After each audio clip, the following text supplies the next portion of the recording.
Welcome to the So You're Ready to Date podcast. I'm Lisa. And I'm Angie, and here's where we talk about all things dating, love, and relationships, and most importantly, having fun. Join us for practical advice for dating successfully on your terms. Welcome aboard and enjoy the ride. Welcome to another episode of So You're Ready to Date, the podcast. And because we're approaching very rapidly the end of the year, it's usually a time for people to start to get reflective, a time to think back over the year, what went well, what didn't go well, and looking forward to the new year. Now, Angie and I aren't necessarily New Year's resolution people, but it is a time to look into the next year and see what you want the year to bring. What should it hold? And that shouldn't be any different for your relationship. So we want to talk about relationships, goal setting, the new year, all of that wonderful stuff so that you start 2024 on a healthy, positive, like, let's go get it step forward. I'm really excited to jump into this topic, and I think it's a big topic that a lot of people don't really look at as goal setting in their relationship. How many times have you thought of, I want that next step in my relationship? I'm ready to be committed. I'm ready to be boyfriend, girlfriend. I am ready to get engaged. I'm ready to move in together. I am ready to introduce my significant other to my family. We don't consider that goal setting, but oftentimes those are relationship goals. So I think talking about those types of things, sitting down and seriously considering what we want, it's always a good time for that. But I think there's something about the start of the new year that allows us for reflection of this past year, where we're at and where we would like to go, and to maybe give us a fresh start and a refresh. So instead of, like you said, Lisa, thinking about it as New Year's resolutions, thinking about it more of, did I accomplish what I wanted in 2023? And where am I going in 2024? And what kind of roadmap can I lay out for 2024 to help me get there? I feel like most of the time, big disagreements in relationship happen is because we're not communicating. We're not saying, hey, are you thinking that this is where our relationship is going? Because this is what I'm thinking. And mostly we're kind of approaching this from, like you said, are we on the same page? Do you want to be my girlfriend? Do I want you to be my boyfriend? Are we talking more serious? Is this about, are we moving in together? Are we buying a house? Are we getting married?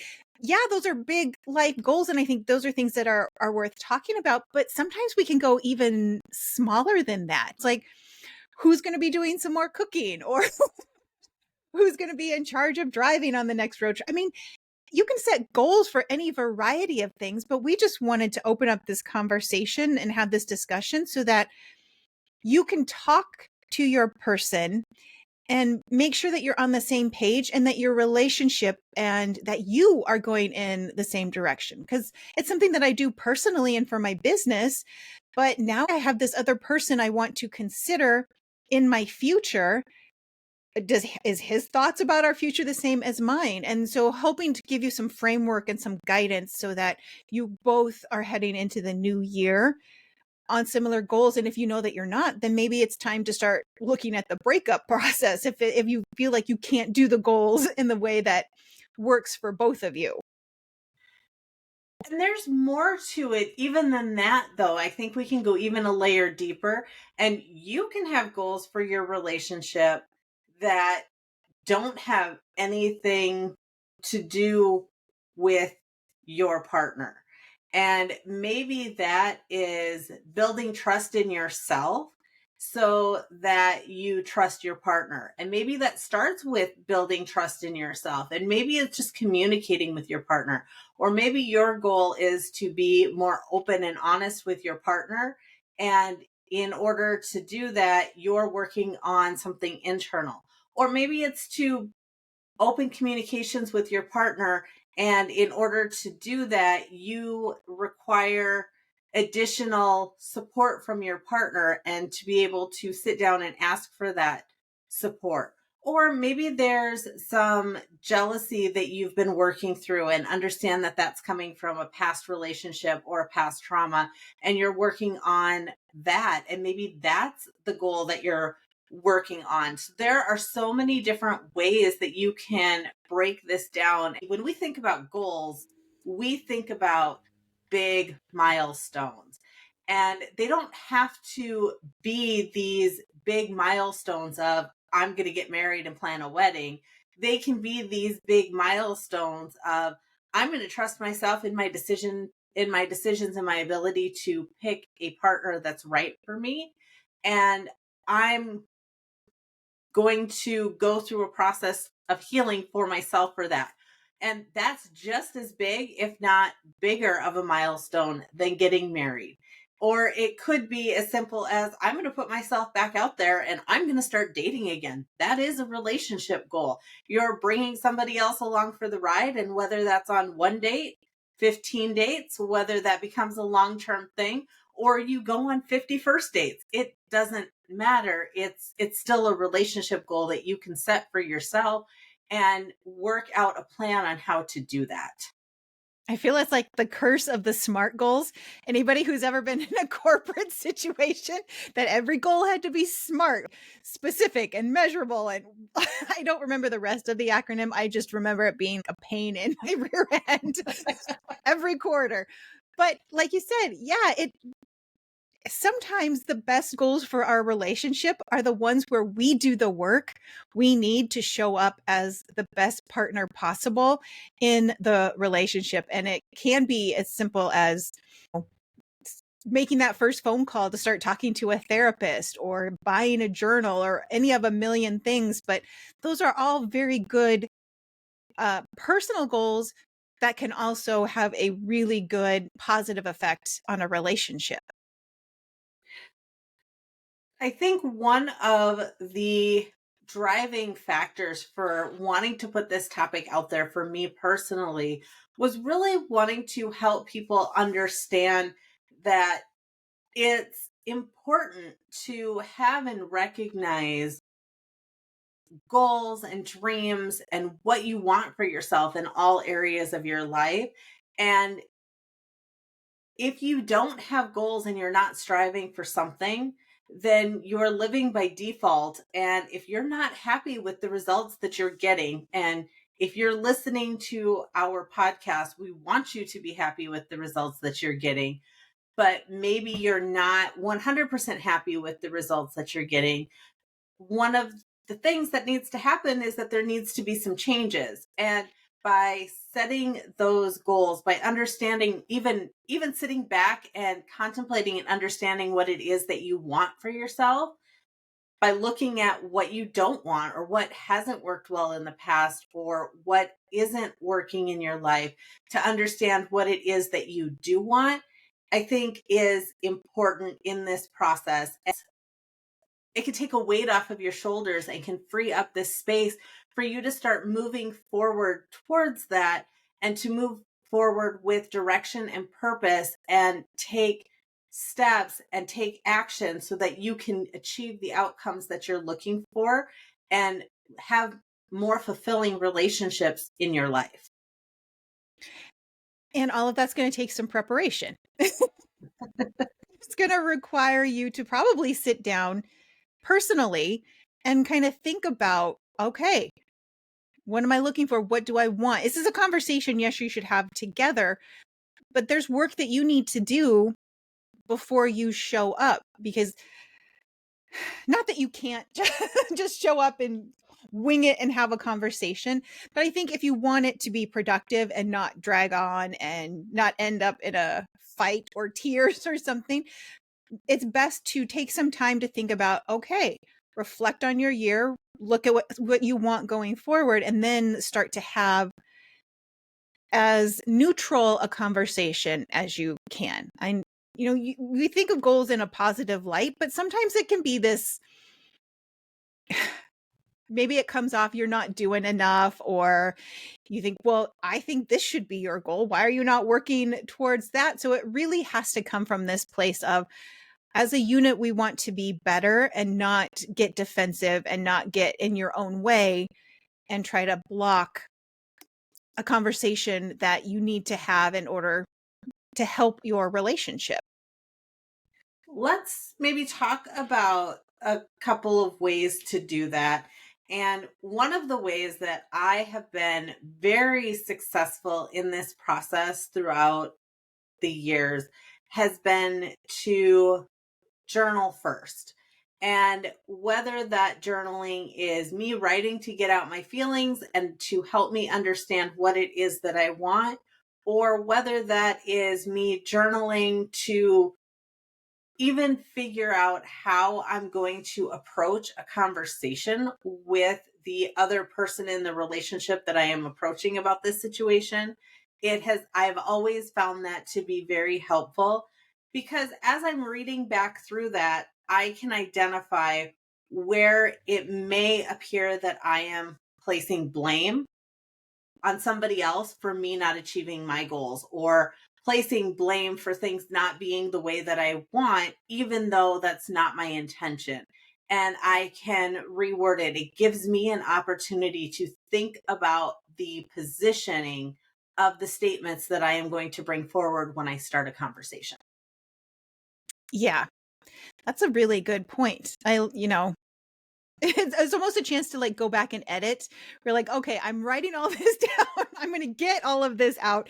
And then I can come back with maybe a fresh set of eyes and be like, okay, I just needed to get it out. Is this appropriate to bring to the conversation? Or was that just needed for me to be able to be like, all right, I just like dumped everything out, brain dumped everything. Now I can go back through and pick out what really does need my attention and what was just me maybe needing to blow off steam or to vent. Yes. And it also allows me to get out. I'm a direct person, and I tend to, this is a negative way of saying it, but I don't mean it in a negative way, but I tend to go for the jugular. Sometimes I forget to say good morning to my coworkers before I ask them the work question.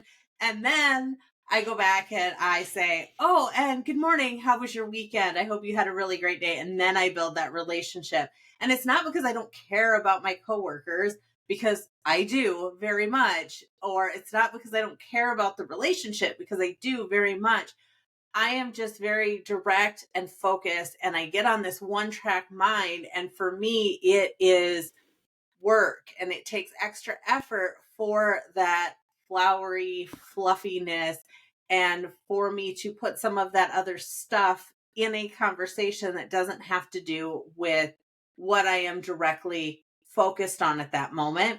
So for me, the journaling and the writing process, if I were to write it out in a format of how I am going to be presenting it to the other party in the relationship, gives me an opportunity to go back in and also include all the things that they've done well, because I can brain dump all of this stuff that are my goals and all of the stuff that I want to change about myself, or that I want to see changes in the relationship, or that I want to try. But then after I have all of that down and I have all of those ideas, and I can get really excited about all of that because it feels very positive and we're going to make all these great changes, I can go back and say, but here are all the things that I love about our relationship, and here are all the things that are going really well, and here's what I don't want to change. And that's all stuff that I would forget to bring up if I didn't take a chance, if I didn't take the time to sit back and plan that conversation before I have it. Yes. So, like one of the questions, because every once in a while, we don't do this very regularly, the boyfriend and I, but we occasionally do these like little check-ins. Because I ask him like, so what do you need from me? And he's like, oh, nothing, just being you. And I'm like, oh, I know it's such a sweet answer.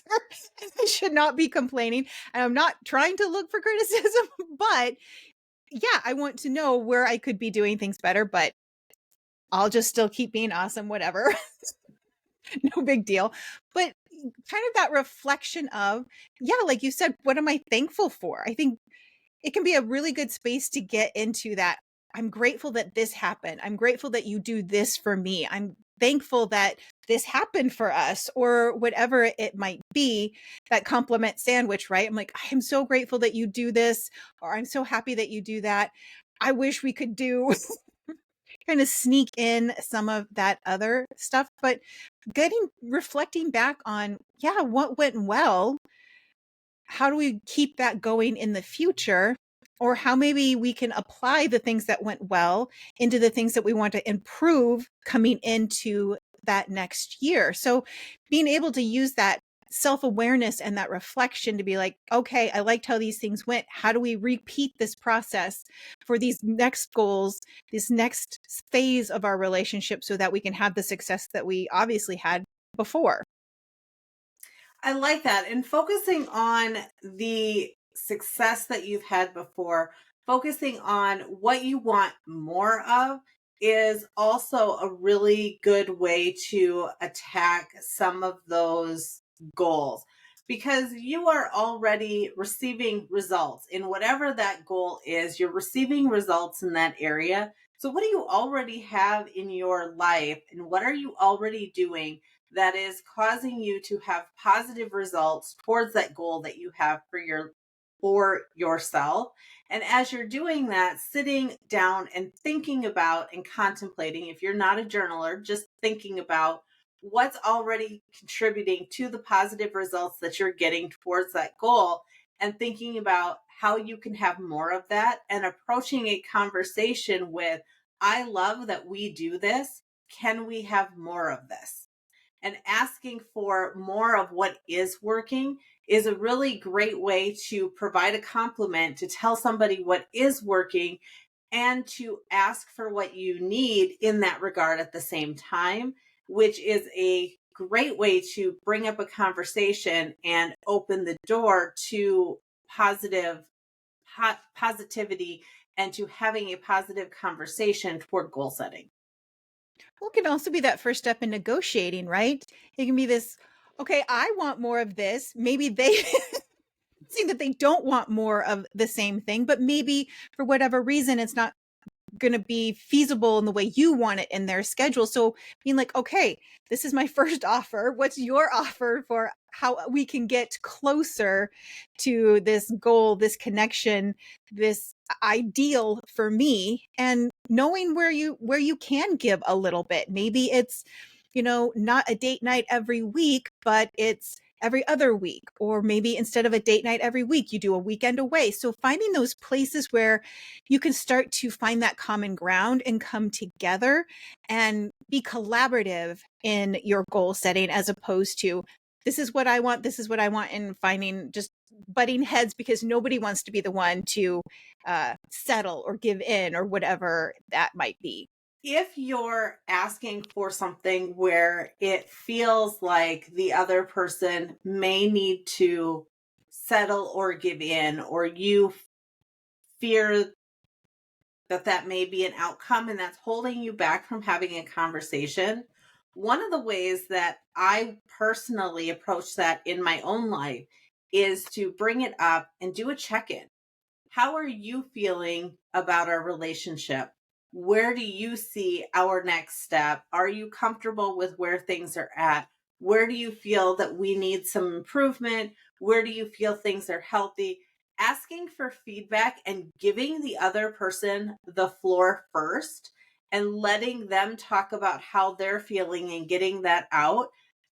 Once you have heard what they have to say, that opens the door to you being able to reciprocate and offer that same information back to them, and opens the door for the two-way street.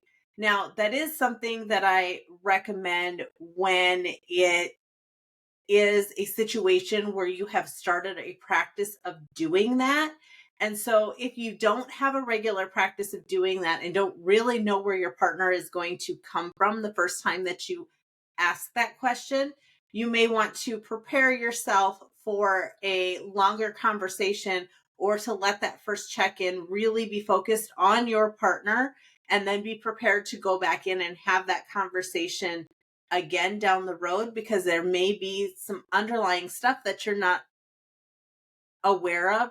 But opening yourself up to that, especially if one of your goals is to improving communication and building more trust and intimacy or anything along those lines, that's a great way to start opening up that communication, really understanding what they're feeling, and opening up the platform for you to be able to reciprocate and share that back.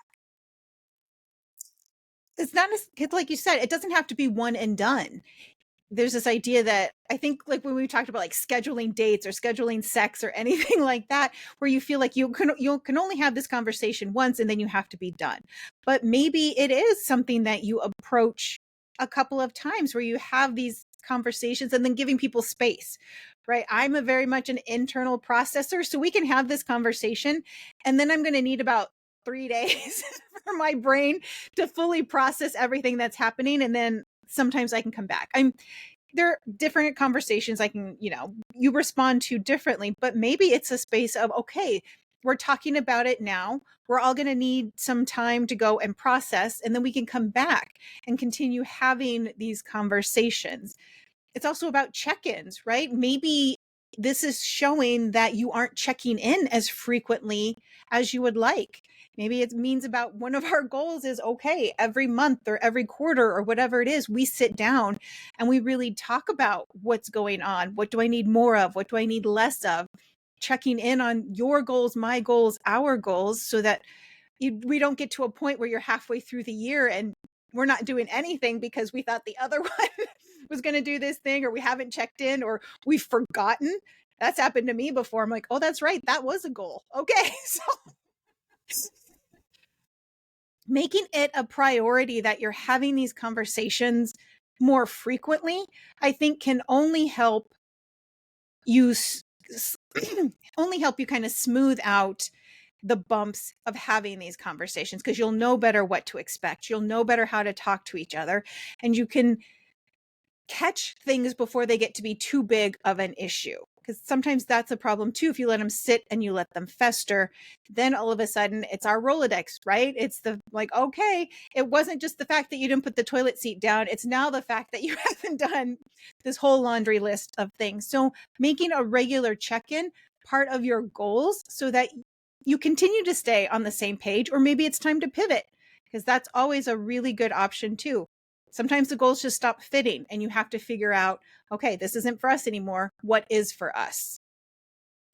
One of the things that worked for me personally, I was going through one of my coaching programs, or it might have been even on a TV show that I was watching at the time. It feels like they both came up at about the same time. But there was this process of how the check-in worked, and it said, how are you feeling? Are we on the same page? What is that like? And so bringing that up in my relationship the very first time, it was, here's what I heard. I thought it was a really good idea. I want to open the floor. I want to talk about this. And I want to make it a regular thing. I want your feedback, but I want you to know that this isn't coming out of the blue. I'm not bringing this to you because I'm criticizing our relationship. I'm just bringing it to you because I think it will help us have a more connected relationship. And a lot of times, your significant other will be receptive to that because they want to feel more connected to you as well. So, helping them to have those conversations, or helping yourself to have those conversations, and approaching it with a, why are you bringing this to me? So that the other person doesn't feel attacked, and being able to have that conversation is a place for you to start from, understanding where it's coming from, why you're bringing it, and what they can expect going forward. Everybody feels more comfortable when, if you think about when you go through a process and you start having questions, or when you sign up for a program, or when you sign up at the gym, or when you sign up for something and you understand what to expect and where to go to sign up for things, and how much more comfortable it is to walk through the door after somebody has explained it to you. The same thing in your relationship. If you explain that this is not a scary thing, that it is not meant as an attack on the relationship, if it is not meant to be a negative thing in the relationship, but I heard this, I want it to bring us closer together, I want to feel more connected to you, and this is what I would like to do going forward, and here's how often I would like to do it, and being clear and concise with that can go a long way too.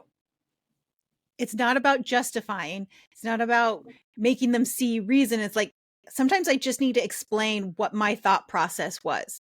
This is why I'm coming at it from this particular aspect. It's yeah, I'm not justifying that I have these needs. I'm explaining why it's important, why I think it's something we should talk about, and how I think it could help. Because so much it feels like so much could be avoided just by explaining.